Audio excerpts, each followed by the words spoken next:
Last time I was at my parents' house, it was 80s drapes, and this time it's 80s dress blouses because I saw it in my mother's closet and I was like, hey, now I'm gonna stop making fun of your fashion and just steal it. This is coming after a little bit. I had pre-filmed some videos, but they didn't really seem right now. So I've been in Ottawa for the past week and a half, and my grandfather passed away last Wednesday, and it's definitely really hard. It's the first grandparent I've ever lost, and we were particularly close, and I had a really great relationship with him. He was stubborn and a little bit old-fashioned, but we also got along really well, where, you know, we'd always just like sit there and hold hands and chat and talk. And, you know, he loved history and he loved reading and he loved those things that I loved, and he was really smart and really intelligent and had this like kind wit and charm where his face just lit up whenever he talked. And you know, he would drag me along to like go make sure that the like neighbor who was widowed would like have food on all holidays. And like he would go,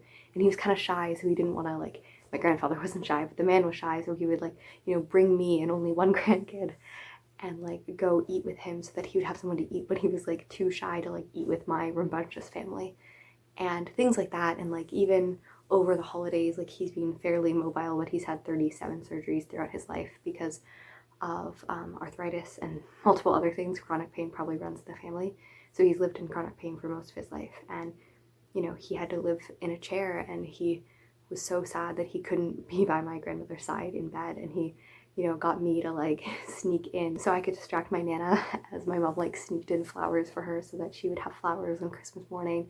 And that was the kind of man he was, and I loved him so dearly, and I will miss him so much. I got to spend 13 hours in the hospital with him overnight, and you know, I got to hold his hand the whole time, and that meant a lot to me. But it was still very difficult to lose him. And even though I'm not upset, I don't feel like it wasn't his time, but you know, it was never going to be my time. And I think that that's, you know, something you have to work with grief. So it's very sad that he wasn't conscious when any of us saw him in the hospital. So it was me sitting there, but I wasn't able to have a last conversation. But I did tell my brothers and my sister that the beautiful thing about my grandfather is that none of us had to worry about what his last words would be because we all knew how much he loved us. And I think that that is a beautiful legacy, and I am happy that he is in peace and that he no longer has a body that hurts so much. But it's still very difficult to lose. So it's very hard to transition away from that into talking about books, but I thought I would talk a little bit about the bookish thoughts. I didn't really want to sit down and like film something, and I'm at my parents' house, so I didn't have like a lot of resources and things, but I wanted to kind of talk about the things. During that kind of morning, I was reading Year I Learned How to Fly, and this is by Jacqueline Woodson. It's one of her picture books, and it is beautiful. I love the simplistic, beautiful like coloration and things. It's about this young girl and her brother who are learning to fly, and it has a grandmother in it as well, which is really sweet. And it's like finding imagination, and I think it's kind of COVID inspired and stuff like that. Like you're kind of stuck inside, but you're learning how to use your brain, how to use imaginations, how to use beautifulness, and I really loved that. And as of today, the Women's Prize was announced, and I was going to write down the ones that I was most excited about, but they all actually sounded really good. Opal and Nev is the one that I haven't read yet. It is one that my roommate bought right as it was released and has been like yelling about how good it is, so I've been meaning to read it for quite a while, and I haven't felt quite in the right mood to like, you know, when you're like, when you think you'll love something so much so you don't read it right away. That's how I feel about this. So I've also been meaning to read One Sky Day for quite a while, and a few of the others. So, and there are several that I haven't heard about that sound really good. So sadly, my library doesn't have a ton of them, but I'm hoping that now they're announced that they will be at my library and I will be able to read them. In the same vein of like beautiful things that have been announced and that I'm excited for, Brandon Sanderson made this huge announcement. It was like a week ago now. So I like just kind of put all of the videos that I thought were I would enjoy and kind of in my like watch later thing, and I've kind of gone back and watched some of them, and this was one of them, and it was really nice. I haven't actually read a lot of Brandon Sanderson. I've read Mistborn, the first book, and I've read The Rheumatist. And I think those are the only two I've read, but I've always like been, you know, interested in him as an author. His books are just quite long in their series, and they don't always have audiobooks, which is very annoying because that is how I tend to read very large books.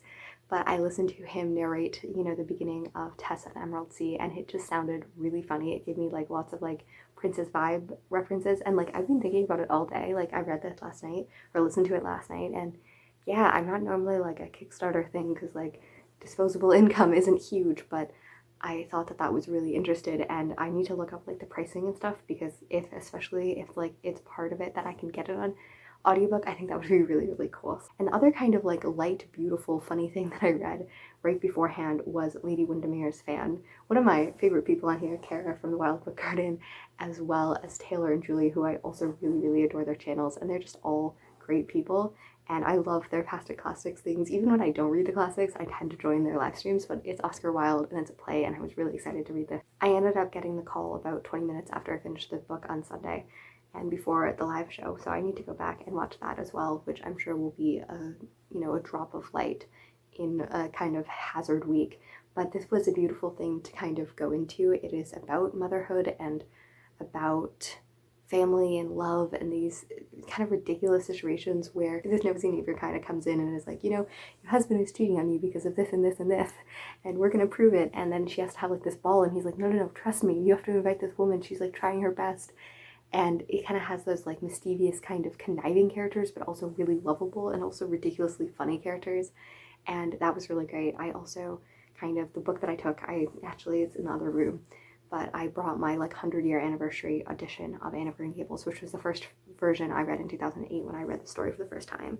And it's such an important book, and The Reaper Called Death has always been like my favorite chapter. I think that it does a great job of talking about grief, even though I never experienced it with a close family member before. As I was waiting to go into the hospital and stuff, I, you know, opened it up and read the first chapters, and Rachel Lynn is just great and hilarious, and I love Lucy Maud Montgomery's writing so much. It's a comfort read, but it's also like so deliciously well written. Like, I really, really enjoy the way that she chooses to write. I love her prose, I love her writing, I love her humor. It's also great.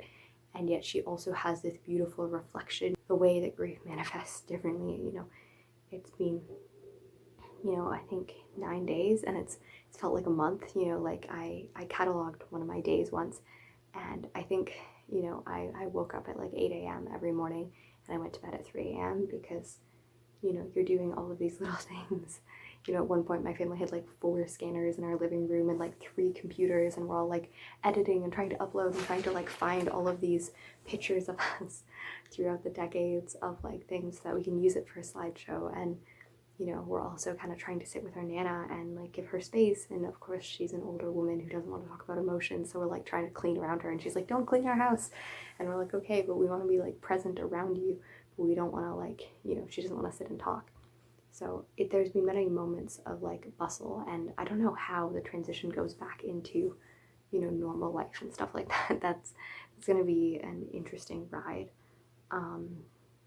And I live away from my family, so I'm going back. I'll be coming back in a week or so.